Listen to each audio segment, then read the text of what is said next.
Saudara-saudari pendengar RRI Banten di mana saja berada, salam sejahtera untuk kita semua.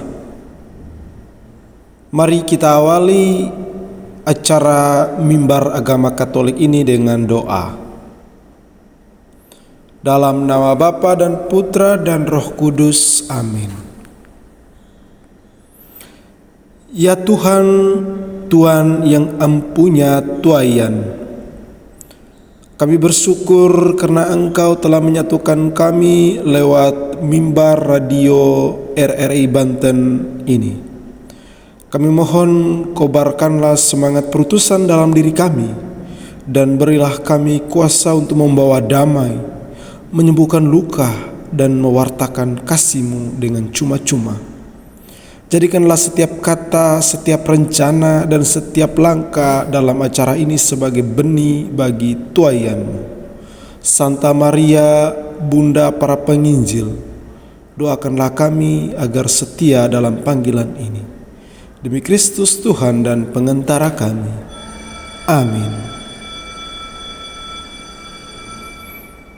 Marilah kita siapkan diri untuk mendengarkan bacaan Injil.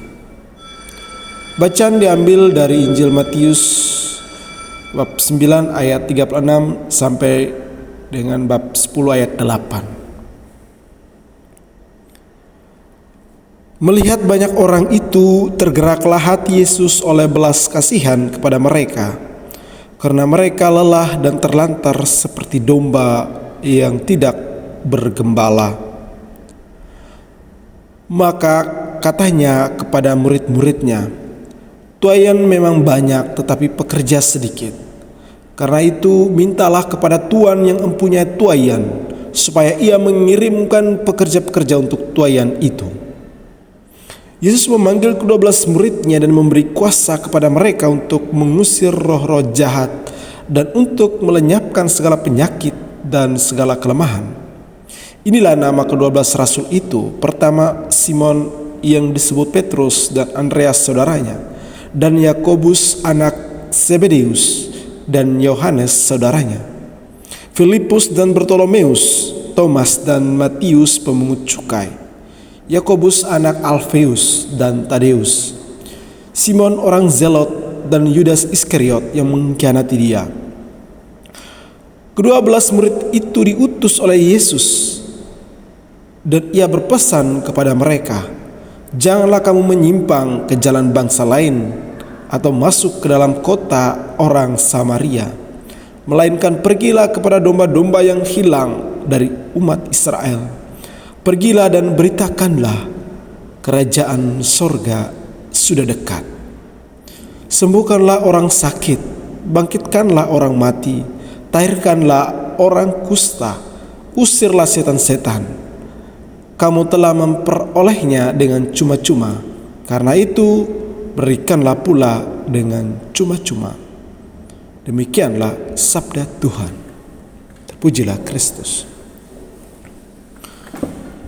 Saudara-saudari pendengar RRI Banten di mana saja berada, perikop Injil hari ini dibuka bukan karena mujizat besar, bukan dengan khotbah di bukit, melainkan dengan tatapan yang amat mendalam. Yesus melihat di zaman kita yang serba cepat, kita terbiasa melihat layar, melihat status, melihat konten. Tapi seberapa sering kita benar-benar melihat manusia? Yesus melihat orang banyak, dan ia tidak melihat kerumunan anonim. Ia melihat wajah-wajah yang lelah bekerja dari pagi sampai malam, lelah pura-pura kuat di depan keluarga, lelah mengejar standar dunia yang tidak pernah cukup, lelah karena dosa yang diam-diam menggerogoti, terlantar seperti domba yang tidak bergembala. Domba tanpa gembala bukan hanya tersesat, tetapi juga bisa dimangsa. Ketakutan, hoax, ideologi instan, dan kesepian menjadi serigala modern yang memangsa jiwa-jiwa sunyi ini. Yesus tidak menghakimi mereka, kalian kurang berdoa atau kalian memang pantas menderita. Tidak seperti itu. Hatinya tergerak oleh belas kasihan. Ya, seperti kata Yunani splagos sinomai, yang berarti perasaan yang mengaduk-aduk isi perut. Kasih Yesus bukan teori, tetapi kasih yang sakit saat melihat kita sakit. Apakah hati kita masih bisa tergerak seperti itu? Atau kita sudah kebal karena terlalu sering scroll berita buruk atau hoax? Saudara-saudari pendengar RRI Banten yang terkasih, Injil hari ini menantang kita untuk berhenti memandang dan membiarkan hati kita diaduk oleh penderitaan sesama. Kita beralih ke kata-kata Yesus tadi, tuayan memang banyak tetapi pekerja sedikit. Karena itu mintalah kepada Tuhan yang mempunyai tuayan, supaya Ia mengirimkan pekerja-pekerja untuk tuayan itu. Ini sangat mengejutkan. Kalau tuayannya banyak, logikanya kita butuh alat canggih. Mungkin strategi marketingnya harus diperluas, atau membutuhkan dana atau ongkos yang besar. Tetapi Yesus minta satu hal, yaitu berdoa. Doa di sini bukan hal yang pasif. Doa adalah pengakuan bahwa ladang ini adalah milik Allah, bukan semata-mata milik kita. Kita bukan pemilik proyek keselamatan, kita hanyalah seorang pekerja. Siapa tuayan itu? Mereka adalah tetangga kita yang belum ke gereja sejak pandemi. Anak-anak muda yang bilang Tuhan itu baik tetapi gereja itu membosankan. Rekan kerja yang diam-diam menangis di toilet kantor. Orang tua yang merasa tidak berguna setelah pensiun. Tuayan itu ada di rumah kita, di grup WA kita, di kantin sekolah, di halte bus, dan di mana saja berada. Masalahnya bukan kurang ladang, tetapi kurang pekerja. Gereja tidak kekurangan gedung, tetapi kekurangan hati yang mau diutus.